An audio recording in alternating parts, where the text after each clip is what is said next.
Durante a Segunda Guerra Mundial, os soviéticos vieram a produzir diversos tipos de camuflados para mascarar a presença do soldado durante a noite. A forma que ele utilizava para mascarar o soldado era um projeto de manchas em escada. Assim, os dispositivos de visão noturna por infravermelho alemães não iam detectar o soldado. Esses projetos derivaram do corte do camuflado amoeba, que eles utilizaram vastamente durante a Segunda Guerra, e esse novo camuflado noturno era chamado de TTS-MKK. E até os anos 60, esse camuflado ia se desenvolver em vários protótipos diferentes. E nos anos 60, um camuflado novo, derivado do MKK, surgiu. Ele viria a ser conhecido como raios de sol. E a gente cometeu um erro ao dizer que ele era um padrão digital na nossa videoaula sobre o Afganka, quando a gente disse que ele foi o primeiro digital. Na verdade, ele não é. O aspecto quadriculado dele é proposital, feito para embaralhar a imagem do soldado na visão noturna alemã em infravermelho. E no oeste como computadorizado, e o nome real dele é Berioshka KLMK. Esse que veio a se tornar um grande símbolo memorável da União Soviética, ao lado do rifle AKM, sendo um camuflado perfeitamente simplista no seu conceito. Nos anos 60, o KLMK surge num tipo de corte bastante simplista. Era um corte estilo Sniper Suit, usado por cima do uniforme. Ele era bem leve e o intuito dele era ser descartável, ele não era feito para durar bastante tempo. Esse uniforme ele era dupla face, de um lado você tinha o camuflado Berioshka, verde bem claro com um prateado, e do outro lado, o lado interno, você tinha um sistema de grid bem parecido com o Night Desert.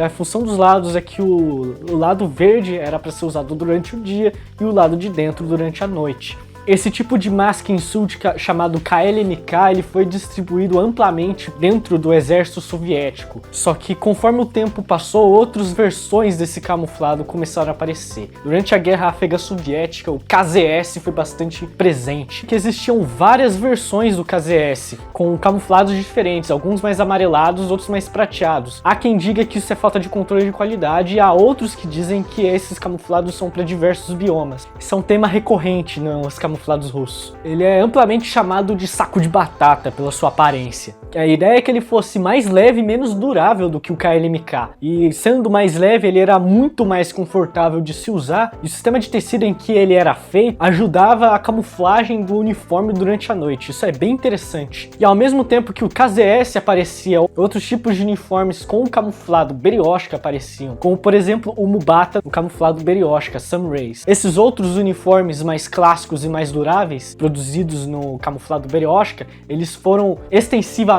usados pelas unidades Spetsnaz, mais especificamente os grupos Alpha e Vimpel da KGB. Inclusive tem muitas fotos deles utilizando durante o Afeganistão. E quando a União Soviética acaba e surge a Rússia, eles continuam usando todos os uniformes produzidos pela União Soviética e desenvolvendo os próprios, logicamente. E inclusive eles começam a produzir uma variedade imensa de uniformes com camuflado Berioshka. E uma coisa bem interessante, mesmo que as unidades Spetsnaz mais modernas dos anos 90 e início dos anos 2000 começassem a adotar camuflados ocidentais como DPM, CCE e o Woodland, eles continuaram amplamente utilizando camuflados nacionais. O uso pequeno dos floras que eles tinham, VSR-93, Z-98 e até o Berioshka. E isso era constante em todas as unidades, desde a MVD até a FSB.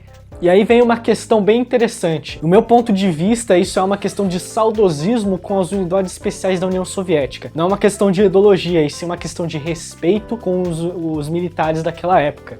E antes de continuar com a Rússia, vale ressaltar que a Rússia, ou sendo bastante influente pelo legado da União Soviética, seus camuflados são extremamente influentes, tendo em vista o exemplo aqui do TTS-KO e do corte Afganka. Aqui nós temos um exemplo da Armênia, é o camuflado Berioshka, printado no uniforme Afganka, mais um grande exemplo da influência da Rússia moderna nos países do leste. E bom, voltando a falar da Rússia, eles que mantinham seu saudosismo dos camuflados antigos da União Soviética, apesar do camuflado continuar o mesmo, mudando vagamente as cores e as paletas, os cortes continuaram a se se atualizar. Como, por exemplo, esse aqui é um Sumrak da Spozny. Agradecimento especial ao Paulo Bertoni, nosso amigo elfo, que ofereceu essa peça maravilhosa pra gente demonstrar. Isso aqui é um corte bem interessante. Esse uniforme começa a aparecer em 2004. Ele é inspirado nos uniformes alemães da Segunda Guerra, os camuflados, mais especificamente os da SS. Ele segue o estilo do KLMK de uniforme, que é usado de cobertura de camuflagem, usada sobre o uniforme de combate, só que ele é feito de uma maneira em que ele é durável. Ele também tem o seu lado reversível, mas ao contrário do KLMK, o seu camuflado interno ele não é feito para o noturno, mas sim para um ambiente mais árido. Esse aqui, na minha opinião, é um uniforme bastante icônico, junto do Partisan do meio dos anos 2000, em que a FSB esteve bastante presente em diversos ataques terroristas pela Rússia, incluindo Beslan e diversas outras operações antiterroristas pelo Cáucaso Norte. Daí em diante, as unidades mais especializadas começam a abandonar os camuflados russos a favor de camuflados ocidentais. Isso não é fora de caráter, sendo que desde a União Soviética, os Alfa e Vimpia usavam capacetes e